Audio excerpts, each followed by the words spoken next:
Thursday morning. So today we're going to talk about the Employment Rights Act and give you a bit of an update as to where we are. It is live, our webinar, and you'll see on your screen that as well as the slides, you've also got a chat box. So if you have any questions as we're talking, then please do type them into the box and we'll do our best. Our very best. Very, very best to answer them. Although there's going to be quite a lot of speculation today, isn't there? Yeah. Yeah, crystal ball gazing. Yep. And yeah. So what we thought we would do is not so much talk about the ins and outs and the details of the proposed regulations, of the proposed bill. Of course, you know, we're waiting for some of the detail of it anyway, but actually we will revisit some of the key aspects of the bill, of course, to remind you of the proposed changes.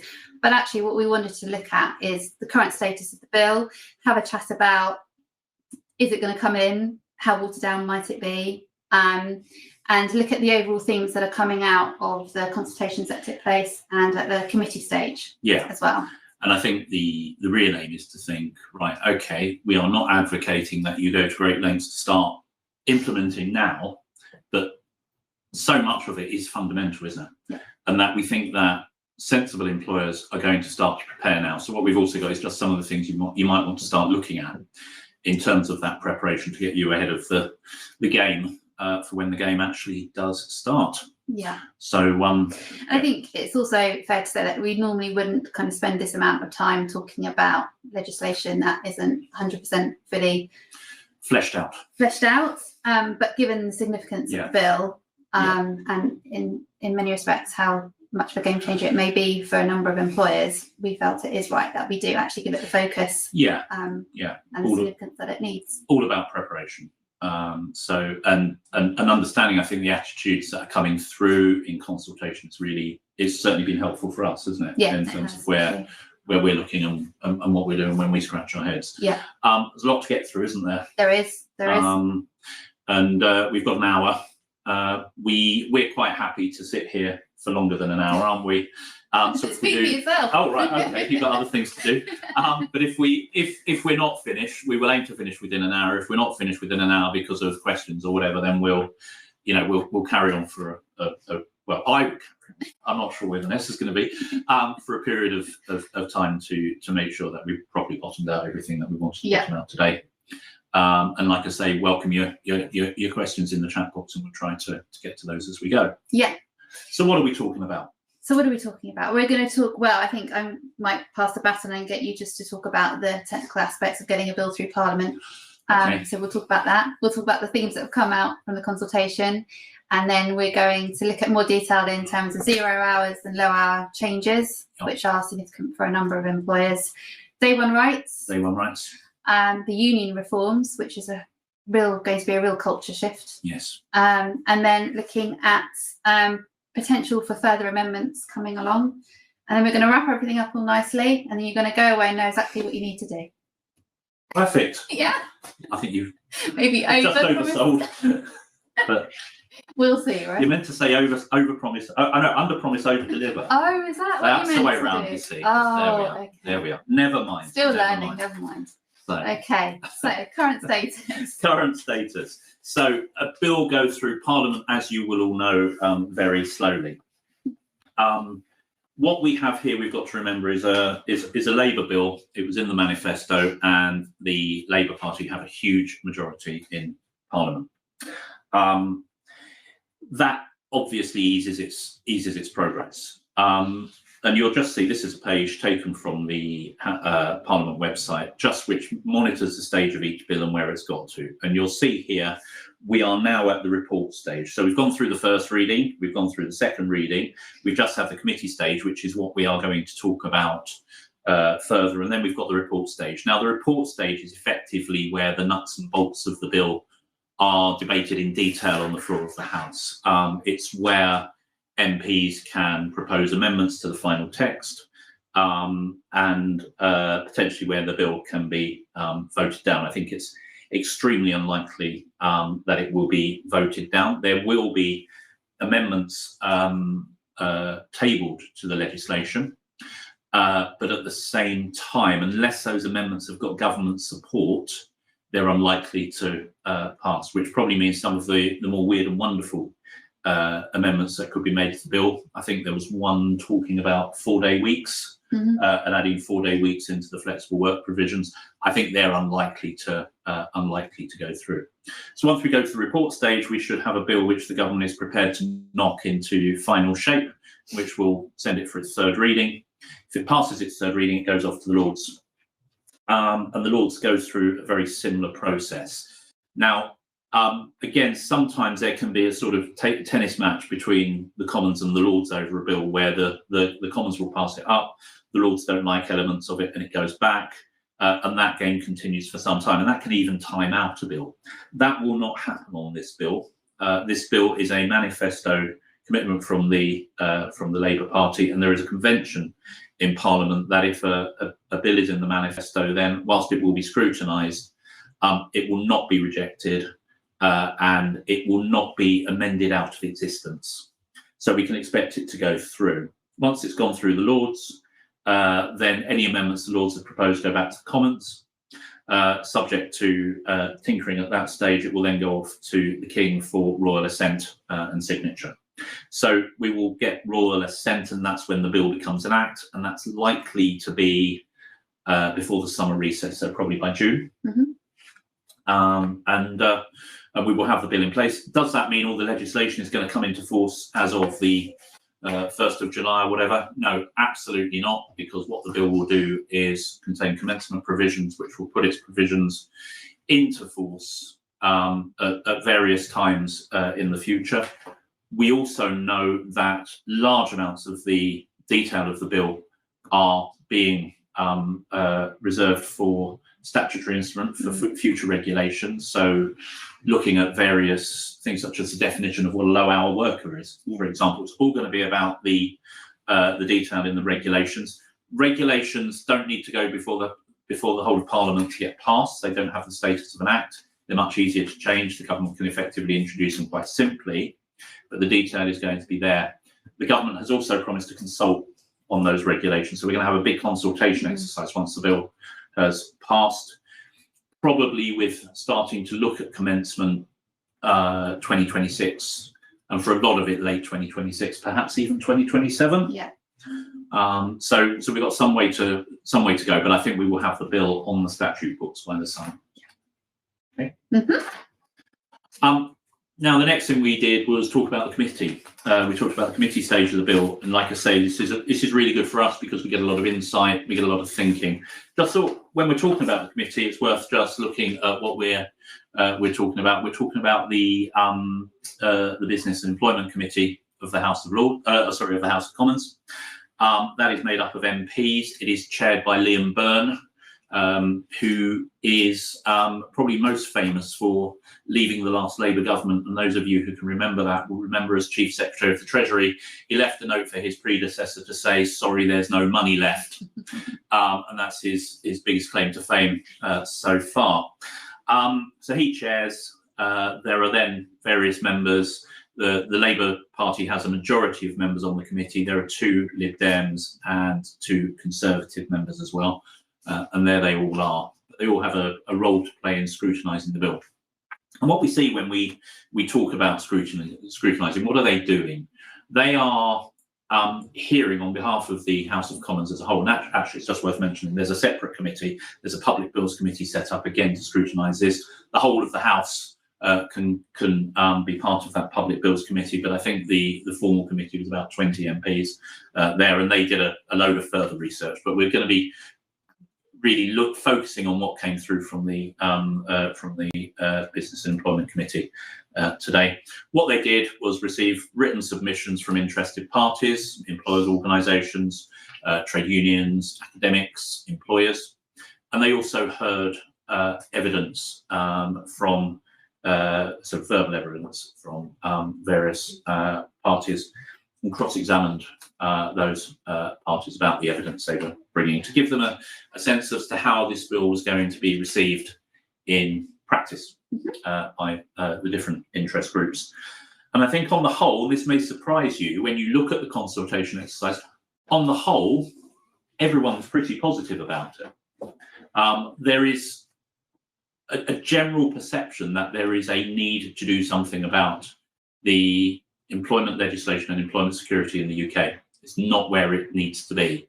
And that message came through from employers as well as from trade unions. Admittedly, the employers are very much, we welcome this legislation, but, which is not necessarily the message you get from the trade unions, but there was a degree of positivity about it. But here's some of the more jaded comments perhaps we see. And the IOD and various other organisations, the CBI, have done research into this, and they're looking at what they believe the consequences of the legislation will be. And the IOD is concerned. And it talks about the fact that the Bill's measures are going to make it more expensive and riskier for businesses to employ. And their August 2024 survey found that 57% would be less likely to hire in response to the bill. So they think it's going to have that effect on recruitment. I think what they also say is there is a concern caused by the budget, and this is something I think we've picked up when talking to clients, etc. You think, okay, we can sort of see that these measures are needed. We can sort of see they're going to cost us. And we can, to a certain extent, wear some of that. The budget changed that perspective. NIC increases in particular led to this perspective that actually the Employment Rights Bill, the costs associated with that may well be a step too far. And again, this comes through from some of the IOD research where they say that the evidence is that the reforms will on top of that increase in NICs will have a really quite significant effect on headcount expectations and the number of people employed. We see the same from the British Retail Consortium, very specifically about the October budget and the effect of that budget on their members who are various retailers in the UK. So again, they're looking at this from a cost perspective, and that they are seeing that there are very significant costs coming through. So we've got to be aware of that. We've got to be aware that there are very significant costs, and that's a cause for concern, particularly given what's happened in the budget, particularly given that the economy is not exactly firing on all cylinders. Now, what's the response to that? What are the other parties saying? Well, first of all, we've got to remember that the UK is starting from a very low base in terms of employment rights. The table on the left is the OECD ranking of employment security via legislation around the world. And you see we come bottom of that table. And actually, sorry, that's the European one. We're not much higher up in the world, frankly, in developed nations, but we are bottom. And this is something which has been acknowledged by the Labour Party in their initial consultations around the legislation in their manifesto, that the system of employment rights protection in the UK is just not where it should be. Now, they go further and they say not only is it not where it should be, but it is detrimental. If we are looking at the need to increase productivity, then employment rights, strong employment rights, support greater productivity. And again, this goes back to some of the stuff which is on the right of this slide, which Simon Deakin in particular is very influential in measuring the effect of employment rights on the economy and various other things. He's given evidence to the Select Committee, and these are some of the conclusions he's reached. And it's just worth looking at these. You know, worker protective labour laws tend to increase the labour share of national income. That's something very explicitly set out by the government in the consultation, which is this is about redistribution, taking money out of the hands of employers and putting it into the hands of employees. So it increases the labour share of national income, the proportion of wages going, the proportion of income going in wages rather than dividends and profits. So that's explicit. Okay, there is meant to be less money with employers and organisations and more money with employees. Can't get around that. He also says labour protection is positively correlated with productivity. There's quite a lot of evidence to suggest that the more secure employees feel in their jobs, the more productive society is. There's a positive correlation, he says, between employment protection legislation and innovation, as measured by patents filed. Correlation doesn't equal causation, as you know, but again, the research is pointing in the right direction and supports what the government is trying to do. And then overall, the employment effects of labour protection are mostly positive.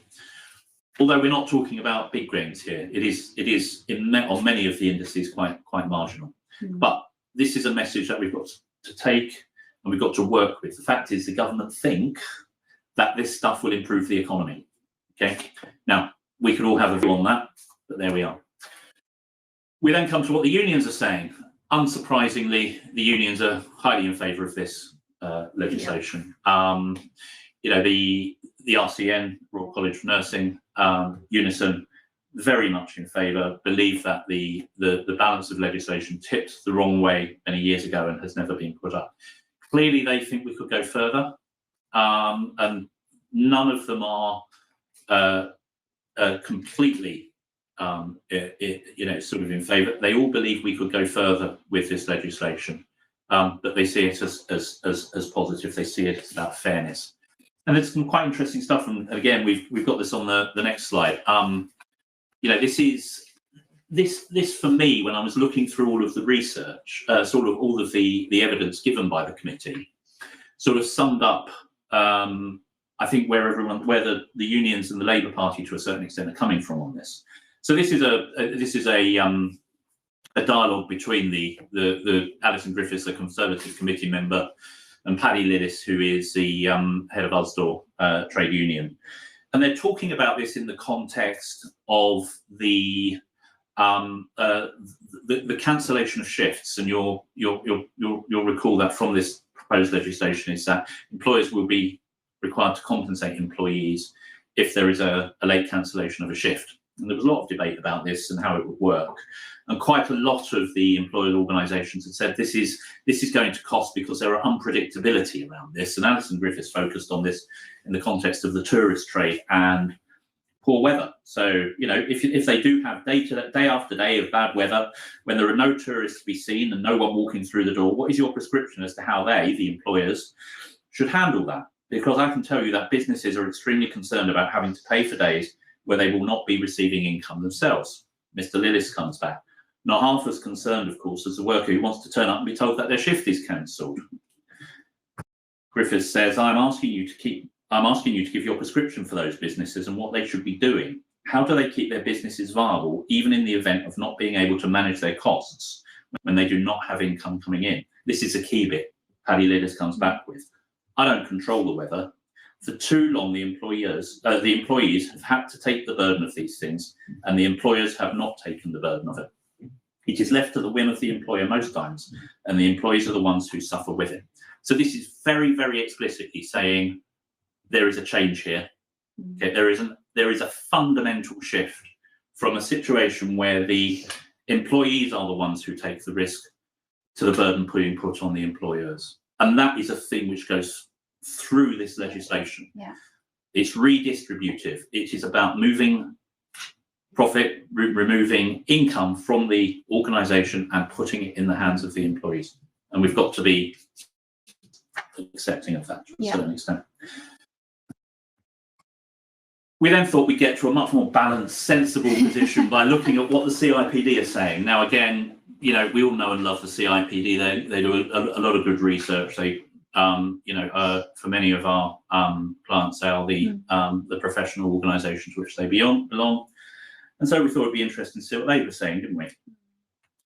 Now they take a slightly, I'd say a slightly more neutral line. What they're saying is that CIPD's research comparing employment protections and labour market outcomes in OECD economies, the large economies, found that in most areas the UK's less rigorous regulation compared with some other OECD companies is not associated with worse labour market outcomes, or most indicators, or with an inferior quality of work. So they're actually saying, well, look, you know, this stuff is probably overdone. You know, it's probably a case that on the whole, more employment protection doesn't lead to people feeling happier at work. Interesting, because that's not what the government's saying. Yeah.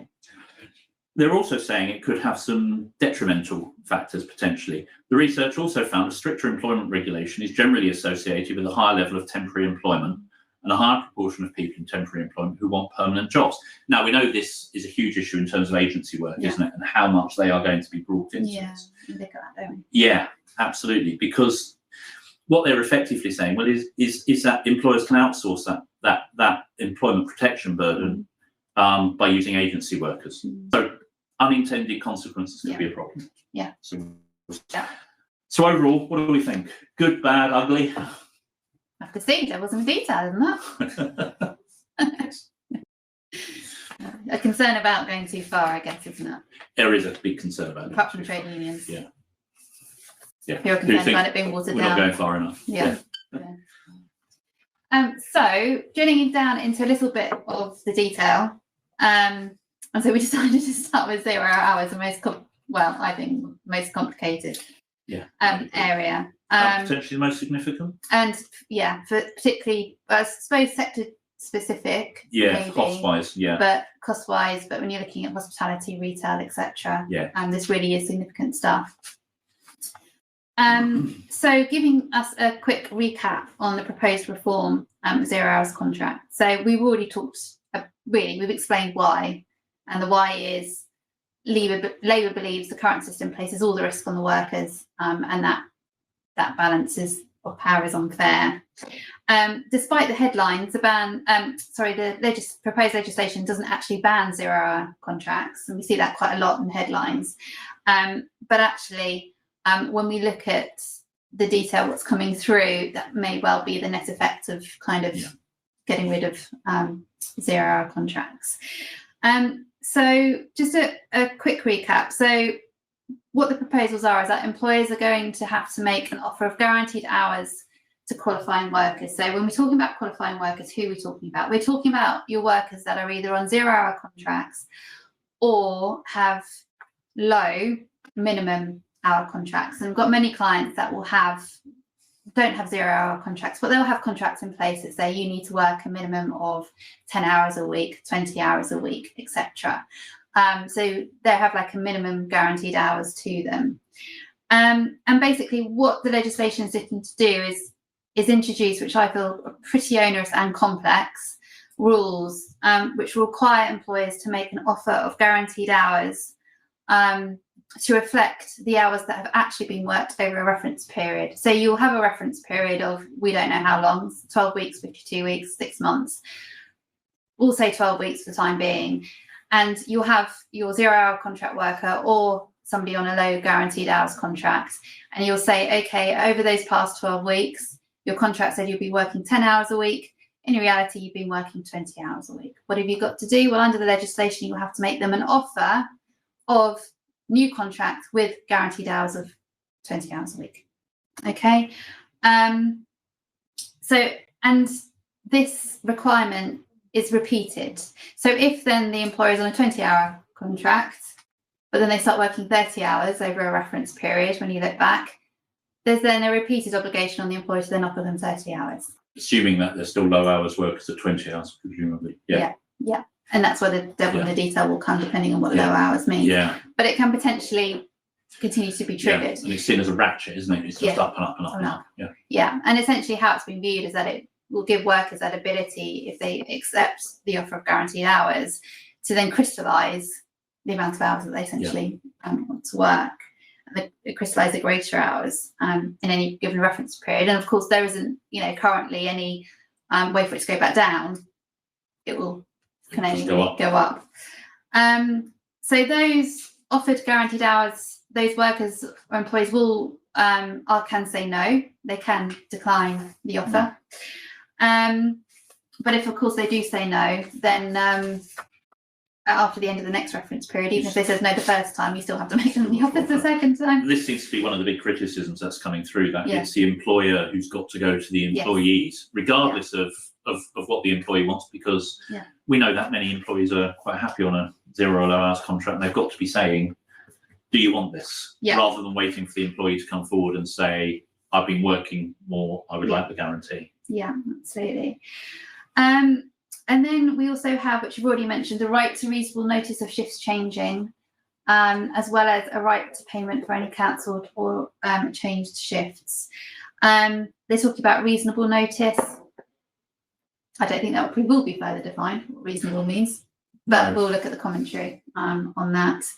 And as we've already kind of looked at from the exchange that you've pulled out, this is there will be one standard probably for all employers, but depending on your type of business, how seasonal it is, and how dependent you are on external factors as to how busy you're going to be, then this will obviously affect more. And that was a big point that came through actually in the consultation with various organisations, employers organisations and employers from different sectors, sort of saying, well, in terms of knowing what our workload is likely to be so that we can minimise the effect of that, it depends.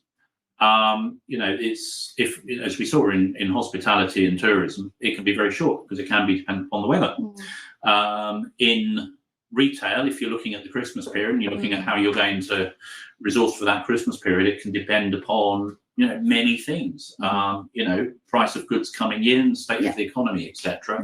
And you need to take that into account a lot longer in advance. So there's a real sense there of the need of variability of that. Again, some of the responses from the committee on that were quite interesting. It was a case of, well, so what? You can plan. You're just going to have to do your best because there is that sense that at the moment it's the employees who are taking that risk. And that is what needs to change according to the legislation. So. There's a comment that's come up. Oh no, sorry, now I've lost it. Oh no, there's questions as well. Okay. And somebody's come, so I run a seasonal business in farming. I would just have to force workers to work in the rain. They probably won't turn up anyway. Not like that. Right. I think what I'm going to do is part those couple of questions until we go to we'll talk about the unknowns, and then I think I'm going to look at the questions, if that's okay. Because they might help answer or they might not. We'll see. So the current unknowns and what has been talked about, the reference period, possibly 12 weeks. That's been mentioned. Employers have made calls for 52 weeks because, of course, the longer the reference period, the easier it's going to be. I find it very unlikely it will be 52 weeks. I agree. I think, and also with that type of worker anyway, do many of them stay for a year? But the problem we've got is 12 weeks. If you look at retailers, you look at hospitality over Christmas, all of a sudden there's going to be a real ratcheting up after that Christmas period. Absolutely. So it's going to be a problem. And then we have what will be low and what will be regular number of working hours. So low number, there have been suggestions of perhaps as low as just 1 or 2 hours. But I don't think that's effectively a 0-hour contract pretty much. It is, trade unions obviously want a higher number as possible. There was a consensus, I think you mentioned to me, that around 22. There was some really interesting stuff from the Recruitment and Employment Committee, who is an employers organisation, but we're looking at this very objectively, and they said, ideally it would be 2, but there's no way that's going to happen. And they thought the consensus that this will be set around 20 hours per week. Paddy Lillis of Usdaw, who we saw, was of the view that anything less than full-time hours should be regarded as low hours, which I think is unrealistic. I don't think that will get through. No. We don't know what the form of offer of guaranteed hours will be. We know they're saying it should reflect the hours worked during the reference period, but what needs to be covered in terms of working patterns or days, how long must the offer remain open for? Lots of questions there, which we don't know the answer to. And again, what is reasonable notice to change a shift? I think there may be a specific minimum time in the regulations. There may be, but I don't know how that's going to work in practice, because then it depends really in reality how. We could end up with the worst of both worlds. We could end up with a minimum threshold and then reasonable above that. I think reasonable has some advantages from the idea that there are always different circumstances in different sectors. I don't think that's what reasonable will mean, though. I think what reasonable will mean is from the employee's perspective. I was going to say, it's from whose perspective? Is it reasonable for the employer or reasonable for the employee? Yeah, which are very different things. Yeah, absolutely. So we will wait and see, but I think that one will be litigated. And of course, the amount of compensation for a shift cancellation as well, 50% pay, full pay. Yeah, out of pocket expenses. You know, a lot was made of the fact that people having to put children in for childcare. Yes. For example, and that they lose the fees when a shift is cancelled at short notice. So maybe it could be out of pocket. Yeah. I think we'll see. We're going to have a look at these questions. We are, aren't we? So if the business is very seasonal, what happens with the guaranteed hours, as we may be very busy for 3 months and then very quiet? Yeah, I think that's bang on the point, which is if we have a short reference period, that 3 months when you are very busy is then going to become the potential guarantee for the next period. Yeah. They are looking at an exception, aren't they? There are, for seasonal. But I think my personal view, that's going to be very limited in scope, and limited in scope in terms of time as well. If we've got a really intense 2 or 3 week period, then potentially I think discount that from the reference period, but not necessarily the peaks and drops around. I wonder if the model might be like the working time regulations, where if you look at the average working hours, if you look at the breaks, work breaks, etc., where there are exceptions for seasonal workers, and you can put in place a workplace agreement as well to either extend or exclude, then I think we may find some of that as well going on. I think the other thing you may end up doing, just back to that one, however, is, and this is again the unintended consequences of ACAS, you may end up saying, well, we're going to change our labour model. What we're going to do is we're going to have them on the books for that period, and after that we're going to sack them. And we will just hire people on that basis, and then we'll hire more people for the quiet periods who will be having a much lower hours, but we know that it will not ratchet up. So again, like I say, unintended consequences. We have bank workers whose keeps jumping around. Sorry. We have bank workers whose employment status is that of a worker. Does this legislation remove worker status? No. No. We're still at the stage at the moment where that 3-tier process of employee, worker, self-employed continues to apply, and worker sort of sits in the middle. All of this is going to apply to workers, so isn't it? Yeah. So your bank workers will be covered even if they're not technically on the book. But you do wonder whether actually, if an inadvertent or unintentional consequence, if you've got somebody on 0 hours contract and suddenly, because of their number of hours, end up on a guaranteed contract for say 30 hours a week, are they then inadvertently going to then become an employee? Absolutely. Anyway, I think again you're going to find casual workers are going to become employees much more easily. Which again may be why people will start to use more agencies. Somebody said we have bank staff to cover sickness, etc., which is very last minute and unpredictable. Yeah, that's a really interesting one actually. How's that going to be coped with? I suspect what will happen is we may get to a stage where contractually you do not have to offer a shift until very late in the day, and then the compensation will only kick in if once you've offered that shift very late, then you've cancelled it. And I can see how there's some mileage in that. And again, good employers who operate that kind of system won't be too affected by that. It will be those employers who think, well, actually, I'll get a load of people signed up to shifts and then cancel them at short notice if I need. Who will struggle, I think, in that system. Is there any indication of expected process should an employee themselves, to revert to a previous lower number of want to revert to a lower? Yes. Okay, sorry. No, I think it will be, so the employee first of all will have the right to decline. I think the way in which it will work is that if there is that acceptance of the higher hours, that will become their contractual hours. And if the employee wants to depart from that, they will have to make a request, and it will be an agreed variation. So if you as the employer say, no, sorry, you accepted the ratchet, that's what we need you to work, then that will become their hours. Although of course we'll be in a situation where flexible working has become much more easy to request. So it might be more difficult to refuse that request. Okay. Do you think employers will use fixed-term contracts rather than 0 hours workers, or use employment agencies more? Employment agencies more definitely. And less employment agency workers are brought into the scheme of this, and that's the unions are lobbying very heavily for that. I think there will be a use of fixed term contracts because, of course, we've got to remember that we're also going to be talking about day one unfair dismissal rights, and again we will see the detail around what probationary periods etc. look like, but I can see how fixed term contracts may make that easier. Yes, I think so. So all of these you've got seasonal work and it's like for periods of 1 to 3 months or something. Absolutely. You know, I think that will be a much more sensible way of doing it. Just to round off really on 0 hour changes, again, this is just so you can see the seriousness, I suppose, of where this is coming from. The top quote again is from dear old Paddy Lillis, who I think reflects very well what the government's approach to this is. You know, if you are a retail worker on a low hours contract, not knowing from 1 week to the next what your hours are going to be, and you go to the bank and you cannot get a mortgage, you cannot rent, you cannot get a loan, that is insecurity. It causes mental health issues. We should be a modern economy. We should be looking to improve.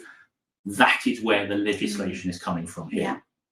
Okay, if you give people more security, they will perform better, is the equation. We then get something else which again I think is fundamental here. You know, if you want a good read, look at the absolute drubbing that McDonald's got before the committee. You know, McDonald's and Amazon come off really badly before this committee. But this is what, you know, we know McDonald's has got a problem with sexual harassment. Effectively, they have one sexual harassment complaint at the moment for every 2 of their units, which is pretty appalling. But what Antonia Bance does is sit that squarely with their 0 hours culture, because she's saying you've got 0 hours, you've got too much power in the hands of managers, which opens up the door to favoritism, bullying, and sexual harassment. We have heard about sex for shifts happening in one of your restaurants, and if it has happened once, it will have happened more than once. So effectively, what she's saying is moving away from these 0 hours models is necessary if we want to do things like change the approach to sexual harassment. Okay, so it's seen as absolutely fundamental. It's going to cost employers a fortune, but it's seen as being really fundamental to that. We've got a couple more questions before we move on, I think. Let's just do, can I? Yeah, of course you can. Can I take control? Oh, this is, you take control, go on. This is, you've got the mouse, so you're in control.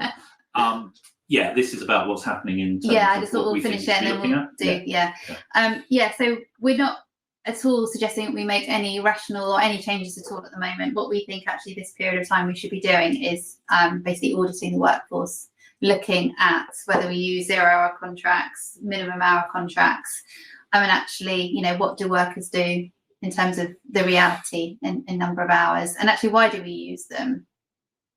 You know, are they fit for purpose now? Are they potentially fit for purpose in the future? And if not, is there other things that might be better suited?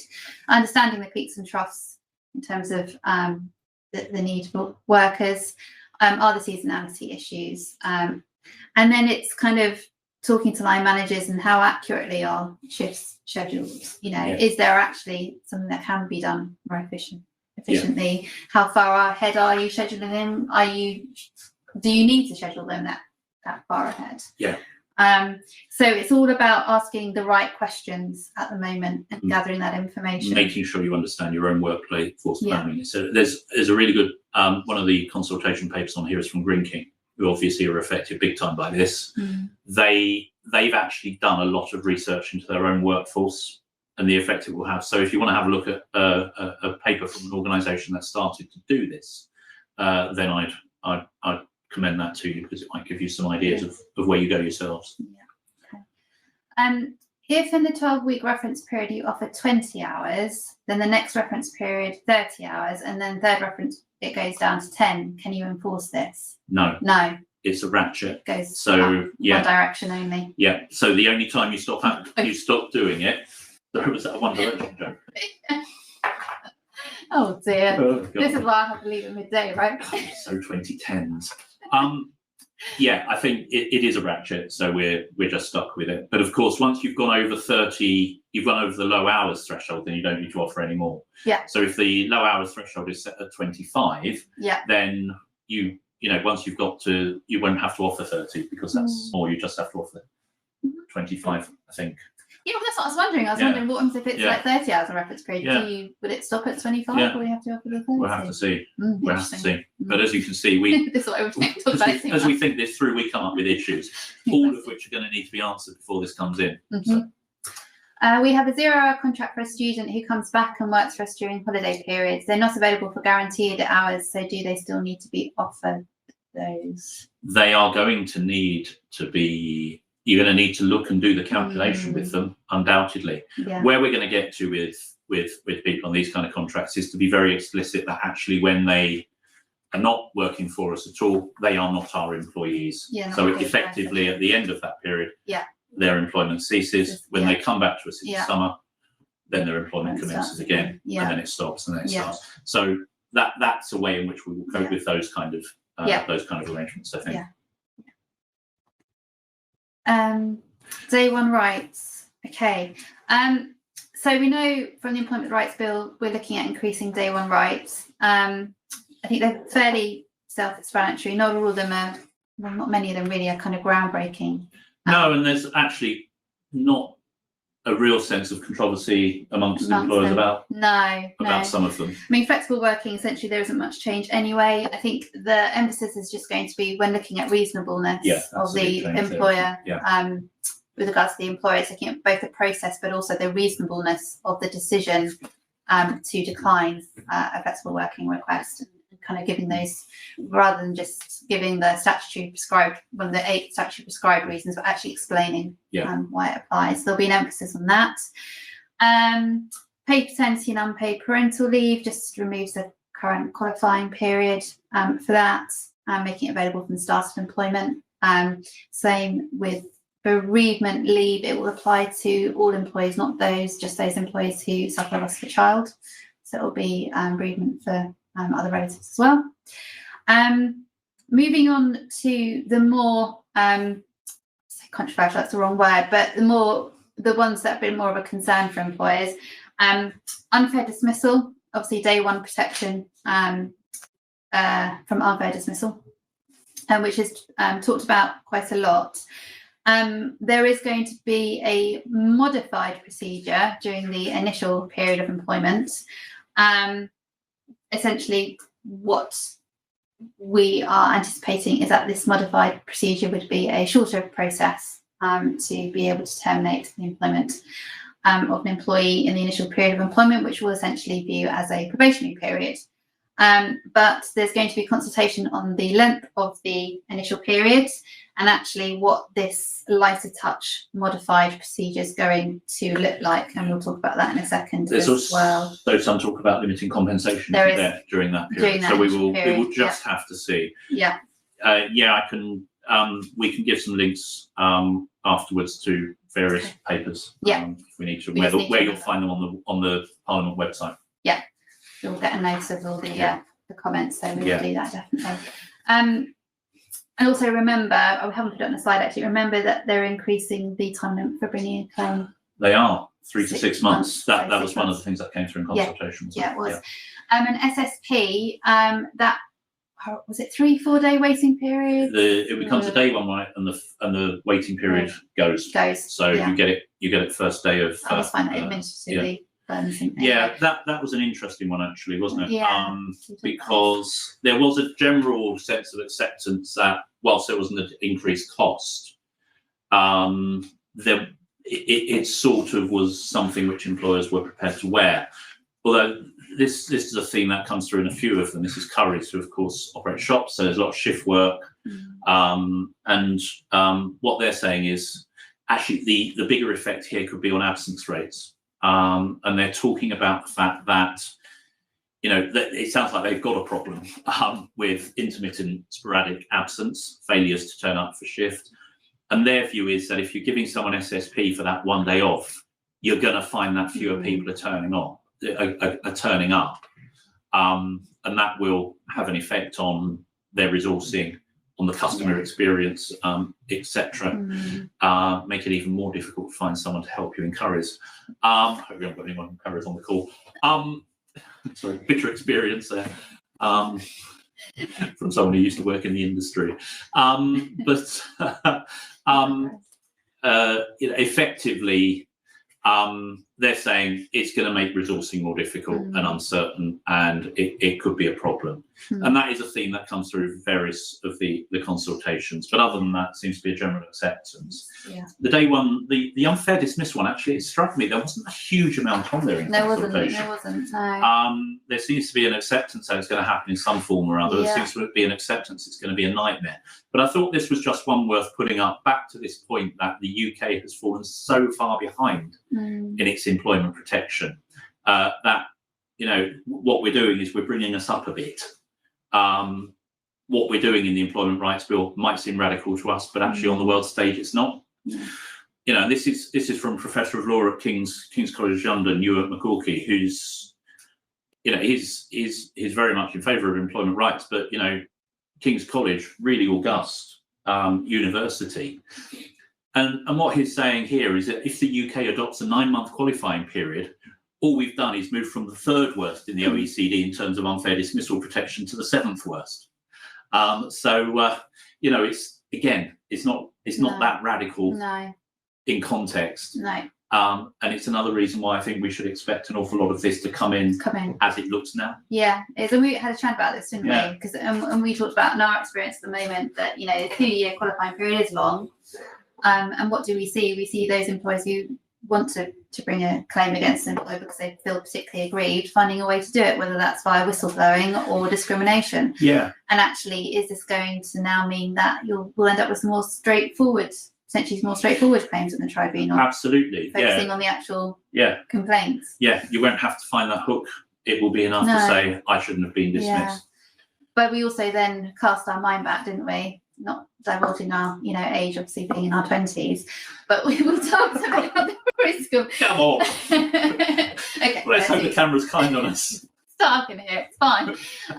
We cast our mind back about and the risk of them overcomplicating the process for this initial period, didn't we? And we said, do you remember the statute? What was it? The statutory dispute resolution. Yeah. Back in the 2009 it was repealed. I double checked. 2009, so back in the noughties, before even One Direction, back in the days of Blue and that kind of band, I suspect. No, but Ocean Colour Scene, they were another one. Sorry. But I think what we've got there is, absolutely unintended consequences. All of this could just be pushed into making tribunal claims really complicated. So we just have to see unintended consequences a big part. Definitely, we should do that as the title on our next webinar. Consequences of All Rise. So anyway, if we're looking at what we should be doing with day one rights, what should we be doing? Well, how should we be preparing? Well, I think we talked about looking at upskilling and training line managers and really starting to instill a culture and a practice of tackling poor performance, for example, issues early on. And we do see it time and time again, where, you know, suddenly probationary periods are passed and then a couple of months later, there's a knock on the door of the HR office saying, well, this employee's a real pain, they don't turn up, or their performance is terrible, and expecting HR to be able to wave a magic wand. So it really is about kind of shifting that mindset to properly assessing employees early on, having the discussions with the employees, and managing performance early on. And also, I think there will be more of an emphasis on recruitment practices as well. Absolutely. You know, the number of employers who, you know, 2 months in are still waiting for references. For example. And it will be looking at employment screening being more thorough as well. And there's no real harm in starting all that stuff now. We wouldn't suggest changing probationary periods. We wouldn't suggest changing contracts to enable any of this to happen, because at the moment we just don't know, and we need to wait for the regulations. But there's absolutely no harm in upskilling the processes around all of this. And it's, you know, that culture change is going to take some time anyway. So that's where we would suggest you put focus for now.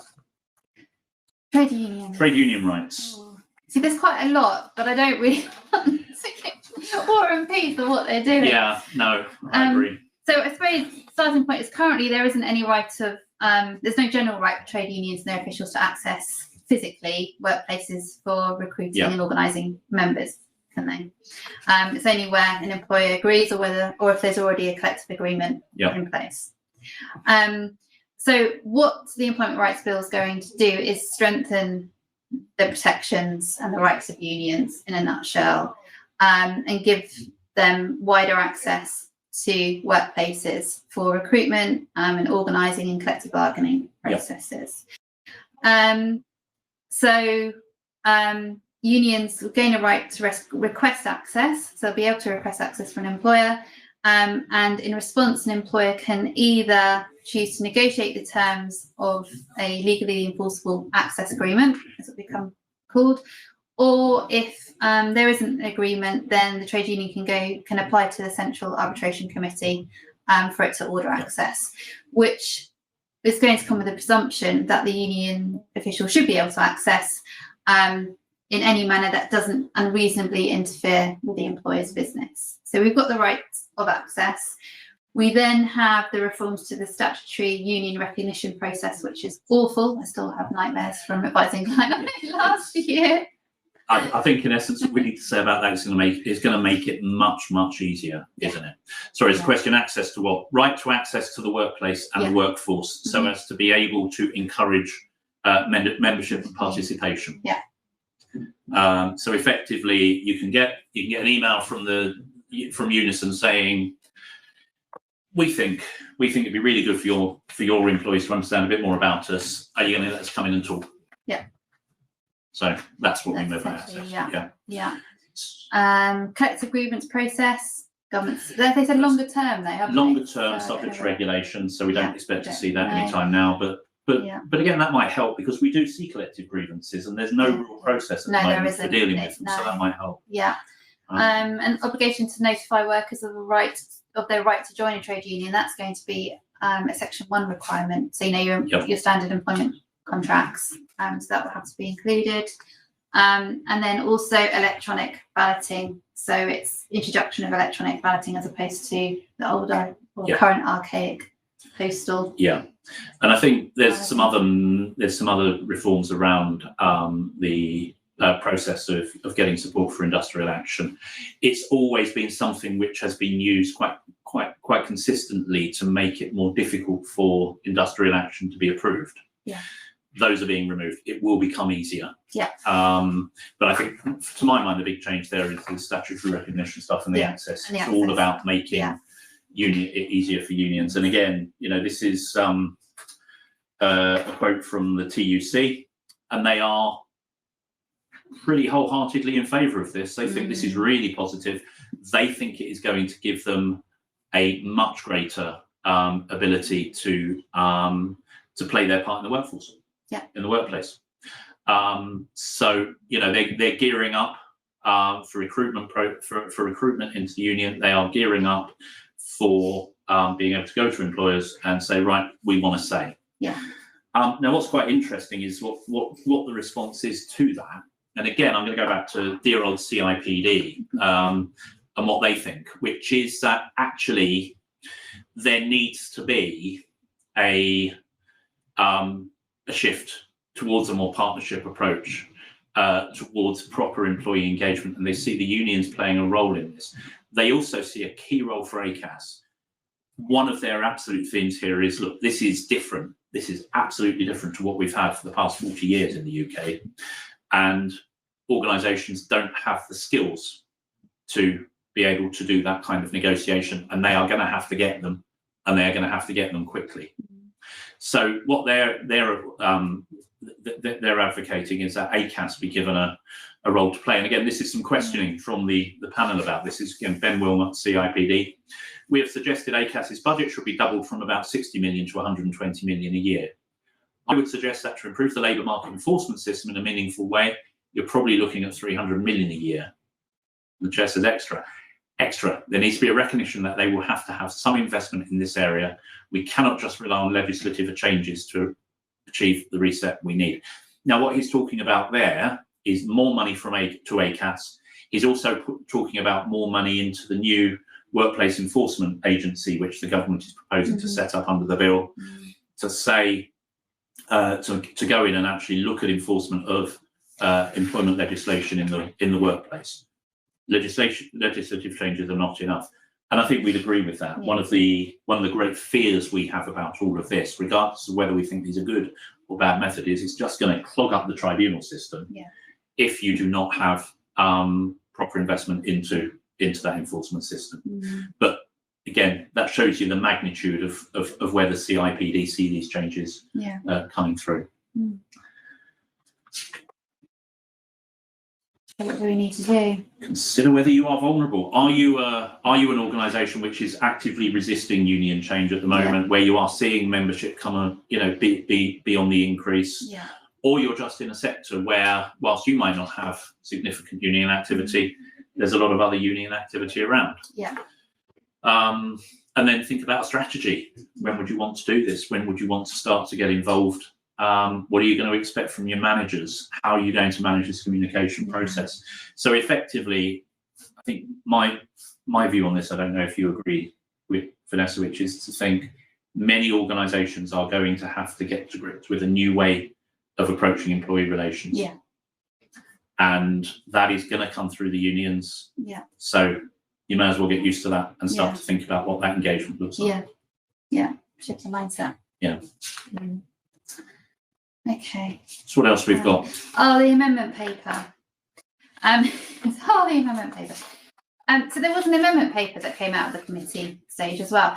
Right, we are 11:57. For anybody that has to go at midday, thank you ever so much for joining us. When you click out, there is a feedback page. If you could leave feedback, that would be amazing. And if you could put in the comments anything else you would like us to cover. If you want us to drill down on a particular aspect of the Employment Rights Bill, then leave it in the comments, and then because we'll be doing more webinars. We will. Okay. Right. And just so you know, we're at 26 slides out of 31, so you haven't got that long to go. If you're sort of, and the last two are like questions and thank yous, so there's not much at all. So amendment paper. This came out of the committee stage. The amendments haven't come from the government, so it remains to be seen whether they'll be incorporated in the Employment Rights Bill. But I thought they were. And I've only given kind of the four what I view as more key ones. Entitlement for workers who are victims of domestic abuse to take leave from their workplace, expected to be 10 working days leave. Carers leave. So at the moment, employees now have the right to 1 week's unpaid carers leave per year. The amendment suggests extending this in terms of pay, so it will actually be 1 week's actual pay. But also, which I think is more significant, is introducing caring as an additional protected characteristic, which will mean that somebody caring for a person with a long-term care need would be protected against discrimination. So we need to watch that space. Whistleblowing. So the circumstances in which an employee would be considered as being unfairly dismissed after making a protected disclosure would be extended. So at the moment, the protected disclosure must be the reason or principal reason for the dismissal. This amendment would see it extended so that the protected disclosure just needs to be one of the reasons for dismissal. So that's quite a significant extension if that came through. Statutory family-related leave payments, essentially looking to double them. So from £184 a week to 368, and for London, even further, actually. Hourly rates for SMP. I suppose the point here is that the proposed amendments, the journey, it's by no means over, and I think we may see other things come in. Yeah, I think that's a really good point. I think we will see a lot of. I saw something in the paper yesterday talking about putting in a sort of 4-day week provision into the flexible working provision. So we are going to get some weird and wonderful things coming through. And on a more macro scale, this is only one piece of the government's response to the lack of productivity in the labour market. There's various other bills looking at disability income, Yes. looking at getting people back to work, etc. Yeah, So, one piece of the puzzle. Yeah. So we thought we'd probably be asked the question, will the bill actually pass? And I think we've already explained at the beginning why it would, being that it's a manifesto commitment. But over the weekend, The Guardian published an article, and it actually looked at a survey that the TUC carried out, a poll of 21,000 people. They emphasise it, 21,000 people. And it looked at whether there was support for various key aspects of the bill. So 72% supported, again, here you go, the headline ban 0-hour contracts, right to sick pay, and day one protection from unfair dismissal. But what was more interesting, I thought, is if we just take the example of 0-hour contracts, it looked at the poll, how they did it is they looked at how these people voted in the election, and you'll see that, you know, overwhelmingly, in terms of Labour, 81% support the ban on 0-hour contracts, but even with Conservatives, 63%. So still, very high. Yeah. And all of the others, you know, Lib Dem, I'm deliberately skipping over reform, but, you know, Lib Dem, 73%. So, and I suppose, you know, when you do ask the question, will the bill pass? Labour are going to look at what voters want. There is overwhelming support for this bill. Yeah. You know, and the interesting thing, of course, is the bill doesn't even talk about a ban on 0-hour contracts. That's much further down the road than the bill is talking about. So we, you know, I think in spite of calls from various groups, we're going to find this legislation is in force. I'm absolutely sure there will be some watering down over the next couple of years. Subject to consultation, etc. But you know, I think it's a bill which is proving to be very popular overall. Yeah, it is, overall. Isn't it? Yeah. So conclusions. So more consultations and regulations to come. A lot more. A lot more. Be afraid. Then, be very afraid. Oh, we're not scared. No, we're not scaremongering. That's not what we're. Sorry, we're not scaring. It's going to be lovely. Yeah. It's going to be great consultation. Yeah. Well, good employers. Do they have anything to fear? This is an interesting point, isn't it? It's the idea that actually, and again, one of the things that came through in consultation is the idea that in many respects, this legislation is making compulsory the things that many good employers already do. And as I said, you know, if you look at the hostile questioning of McDonald's, if you look at Amazon, who are, I don't want to be sued here, but let's say in the context of this, quotes, bad, close quotes, employers, then, you know, they are to a certain extent spoiling it for everybody else. If they were to do the things that most employers do, then arguably we wouldn't need this legislation, or we wouldn't need all of it.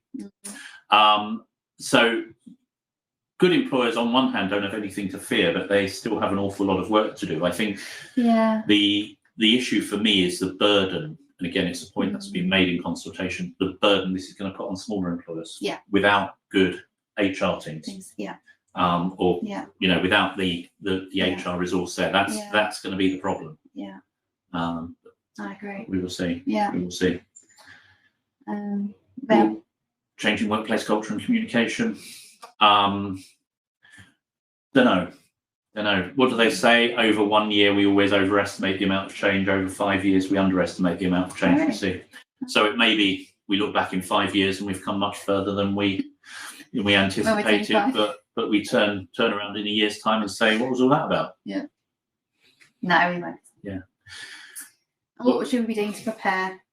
Well, hopefully we've given some tips as to what we do, and you'll see that we're advocating more of a watch and brief. Although training on various aspects is good. So have a look back at those slides, because I think that's where we feel effort should be put. We've said this before in many different contexts, but we so advocate against early changes to contracts or procedures which you're rolling out to your staff before we've got the absolute detail of what those changes are, because it commits you. And at this stage, we want to stay light on our feet. We don't want to be overcommitted. So do the training, gather the evidence, gather the information, think about workforce planning, but don't necessarily go and publish a load of stuff. No, and we also think that once you've done your information gathering, and then also you see the detail that comes through, it's a strategic response, not a knee-jerk panic response. Think strategically. And that's why I was no to the scaremongering. Going to turn this around to our advantage. As an employers, not us secretaries. We've overrun, so then we said we would, so I won't apologise for that. We've had a question, so we can stay on and answer some questions, can't we? Yeah, I think there's only one. One was a slide that you responded to. How many months will there likely to be between the wording of the legislation being confirmed and it coming into force? I think for the major changes, we will probably get the legislation in force by the summer. We will then have consultation probably running through into early next year with the regulations published where they need to be published by spring next year. Yeah, I mean, normally when legislation comes in, it's normally April or October, isn't it? Yeah. In the year. So April 26th, the earliest, more likely absolutely October the earliest, more likely October. It was I had an interesting conversation with a client yesterday who had some insight, and he was talking about the fact that a lot of this will need change to HR systems and HR software. And he was saying, well, they tend to do their major releases in April and October. But it's more likely that changes here will be skewed towards October, because April changes tend to be around tax, they tend to be around minimum wage rates and things like that. Yeah. So there was quite a strong message coming through in the lobbies, in the lobbying of the government, to say try to do things in October rather than April, because we won't be ready in April, because our suppliers won't be ready in April. That's interesting. Or maybe like things like SSP day one, that could be potentially April because it ties in with the rates, but more significant kind of working practices kind of ones could be October. So I think it will be October before we get October 26th before we get any of the significant changes in. We'll put our feet up for the next 18 months. Is that it? That is it. So you know where we are. Contact us if you need anything from us. Yeah, and like I say, put on your feedback forms if there are any specific areas you want us to drill down to a bit more. It will still be speculation at this stage, but at least we can start to tailor what we're saying to what you want. Exactly. Yeah, lovely. Well, thank you everybody very much for did I get that words right? Everybody very much. Don't know. I'm going to stop now. Thank you very much, everybody, for joining us today. Yes, and hopefully see you soon. Thank you. Bye.